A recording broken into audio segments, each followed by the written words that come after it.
media does dictate the narrative. The media does establish the things that are important. Now, obviously, when it comes to women's reproductive freedoms or the economy or whatever, these things people feel may exceed anything that they see on media as the things that they should feel are important. But there is this stark disproportionality between the way they treat Kamala Harris and Donald Trump. And you've got a guy who, and there's a good piece from Eugene Robinson in the Washington Post today. So, he says on one side, former President Donald Trump rants about mass deportations, claims to have stopped wars with France after being described by his longest-serving White House chief of staff as a literal fascist. On the other side, commentators debate whether Vice President Kamala Harris performed well enough at a CNN town hall to, quote, close the deal. I mean, there is a huge double standard. And baked into this campaign is the fact that Trump is allowed to talk and act like a complete lunatic, while Harris has to be perfect in every way. It is utterly insane. But that's America, isn't it? I mean, it's that really is part of the problem, because so much here is performative. And because he is a freak show, he therefore is interesting to the media. Because she is the real deal and authentic, she is less tacky for the media. Right, so that there's less to cover with her. It's just business as usual, doing the right thing, saying the right things, not screwing up, not being sensationalist.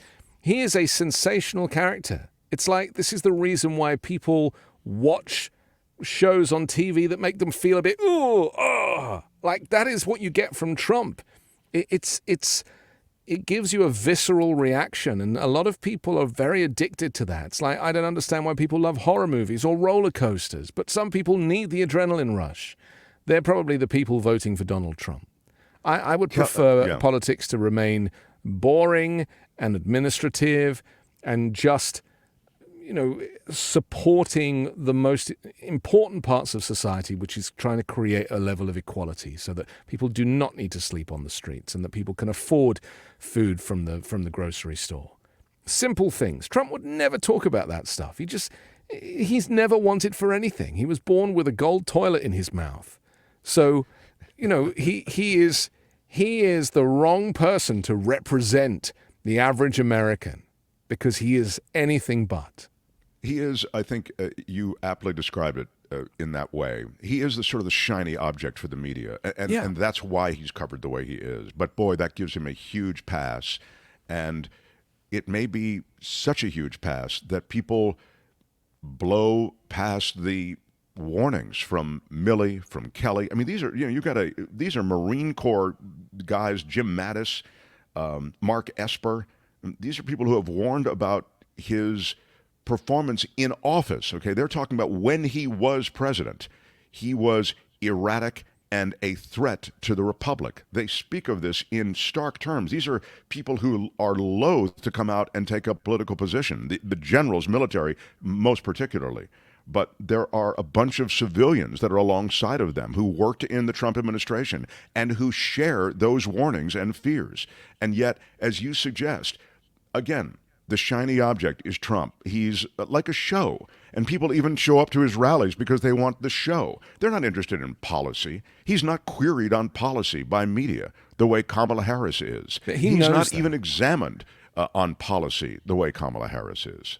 The fact that he can lie and claim that she never worked in McDonald's, and despite the fact that he was in there for 15 minutes, and people believe that she didn't work in McDonald's because he said she didn't, with no evidence, Kamala Harris needs to have the cleanest record in order to do the jobs that she's done, to be a district attorney, to be a senator, to be a presidential candidate, and certainly a vice president. You can't lie about working in McDonald's. Now, the fact that Trump says that she lied because he can't find anyone that can corroborate it. She worked there as a summer job when she was a kid, right? She has been very clear about this. She didn't own a franchise, for goodness sake. So he needs to lie about that and knows that there'll be no pushback on his lies. And this is what's so frustrating to me, is that suddenly this presidential race has become whether or not she worked in McDonald's. She can't lie. She is not able to lie. It doesn't fit with her role as a public servant. And Why would she need to lie? Why would anybody lie about working in McDonald's? The fact that he says she's lying is him projecting because he spent a lifetime lying. Lying about the size of his buildings, lying about his great wealth, lying about valuations, lying about how tall he is or how slim he is. He is a compulsive liar. So by projecting to say that she's lying about something as trivial as McDonald's just shows where his level is. And he will get away with it because nobody will push back.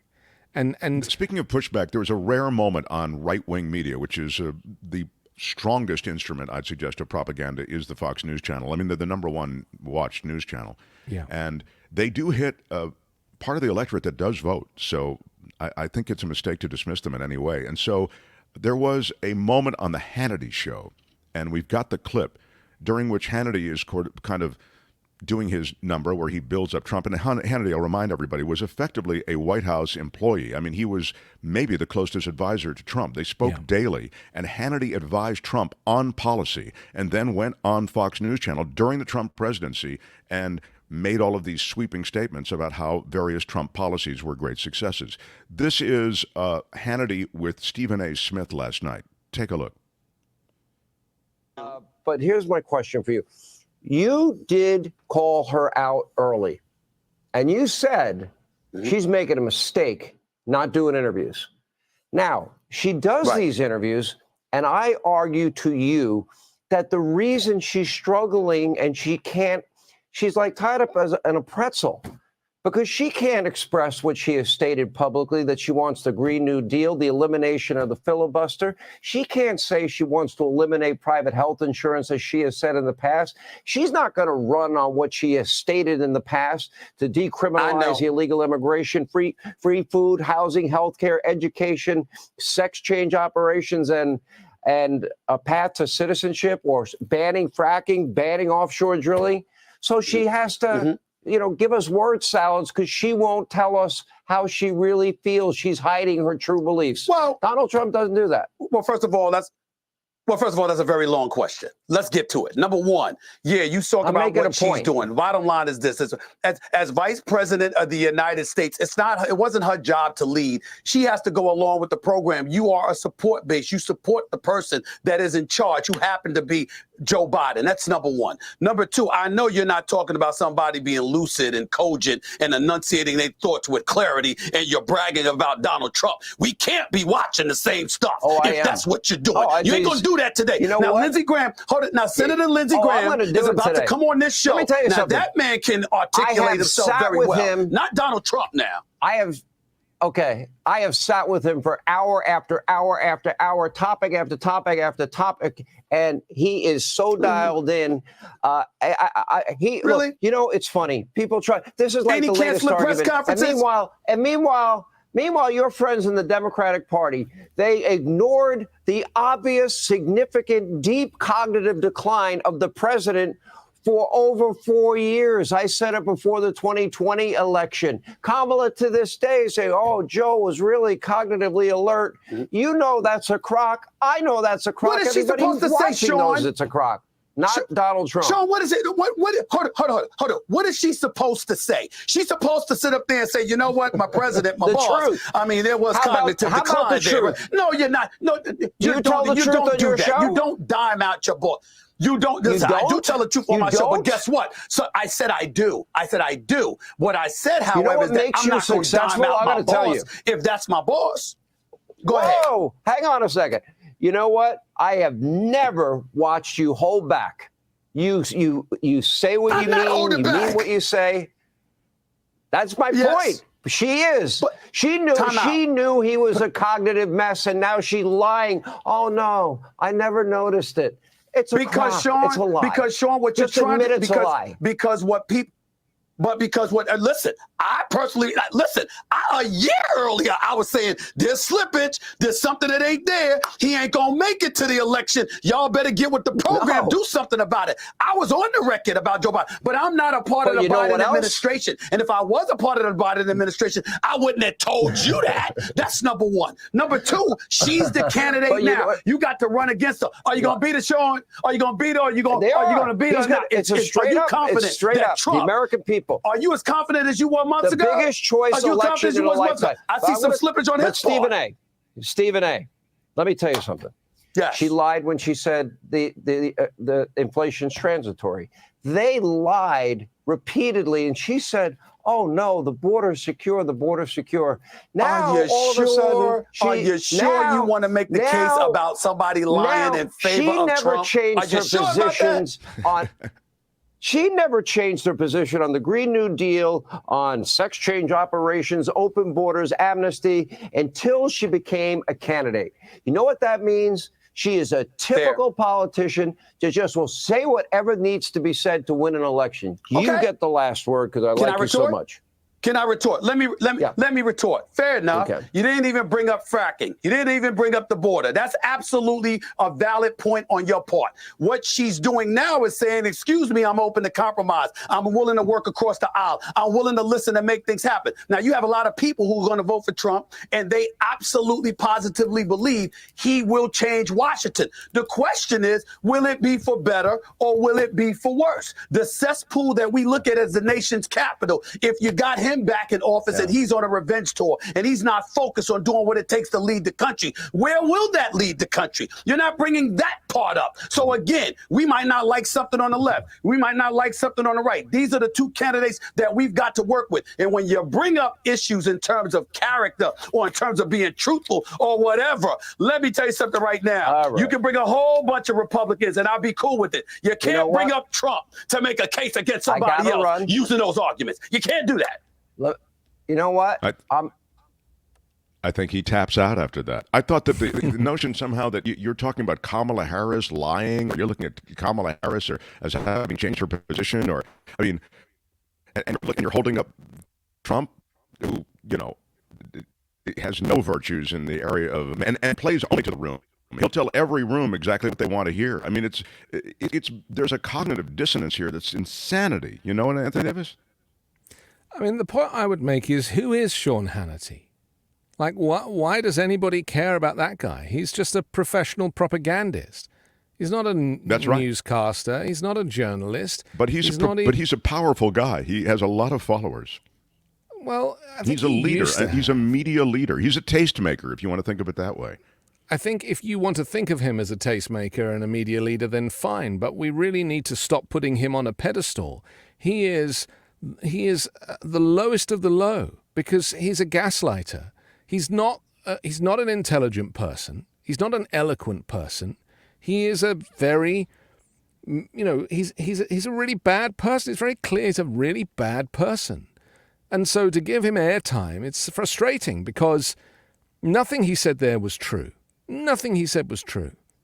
And I like to operate as you do in the reality space. I find that I'm much calmer in the reality space.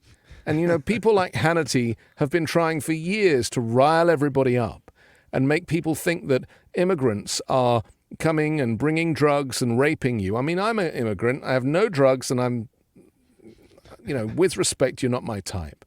But the point that I'm making is that the Fox viewers live in this permanent state of anxiety that the world is about to collapse because Fox make them feel like that. Hannity makes them feel like that. Laura Ingraham makes them feel like that. And Tucker Carlson, when he used to work there, makes them feel like that. That is their business model. It's not real life. America is doing great. People get on really well. People are not at each other's throats in the real world, like that type of argument you just saw between those two guys. That is not how people communicate in the real world. I have plenty of friends who are Republicans, and I'm able to communicate in a very respectful manner. And so to think that that's what America is a bad example. And I don't think any of us should subscribe to that. I love what you just said. sadly, I think, and this is one of the reasons I look to Hannity and some of these moments, he leads an older demographic that does show up to vote. And so for that reason, I don't ignore him completely, even as I know everything you've just said about him is completely true, which but is there's that not enough of them. There's not enough of them. There's you know, not. those people are getting older, and those people are dying, and those people are not voting, and those people eventually, because you've got to remember that younger people coming up now, they all believe in climate change. They all believe in a woman's right to choose, even the ones with conservative parents, because they live in a modern and authentic society. And if I think you in live general that's true. The only thing that concerns me is the swing states in this ridiculous electoral college arrangement. So what bothers you is the electoral college, not the swing states, but the electoral college is what bothers you. Exactly.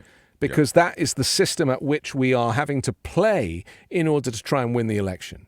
And you know, every election has been won by a Democrat, apart from George W. Bush one time, right? Every popular vote.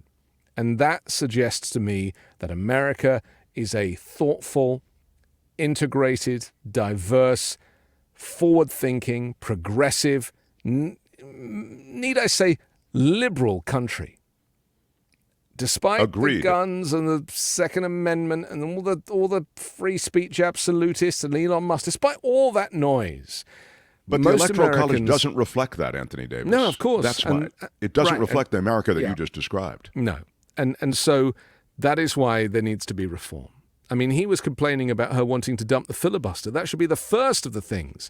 Dump the filibuster, pack the court, dump the Electoral College, get some actual reform. We need a real reformer.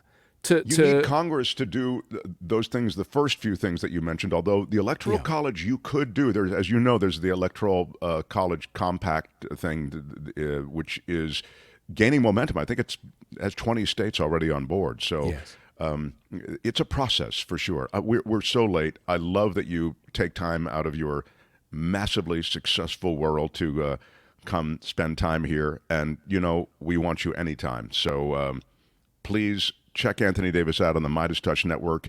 He does multiple shows, but the 5-Minute News is a great drop that I check out regularly because anytime I subscribe. So anytime I see an alert, I check it out, and it's just wonderful. And love our friendship, and I love that you spent time with us today. Thank you, my friend. Thank you, Mark. Appreciate it. Hi, it's Mark, and I thought that was great. Hit the notification bell. You'll know whenever there's a new video being dropped, and please subscribe to our channel to help us save the universe.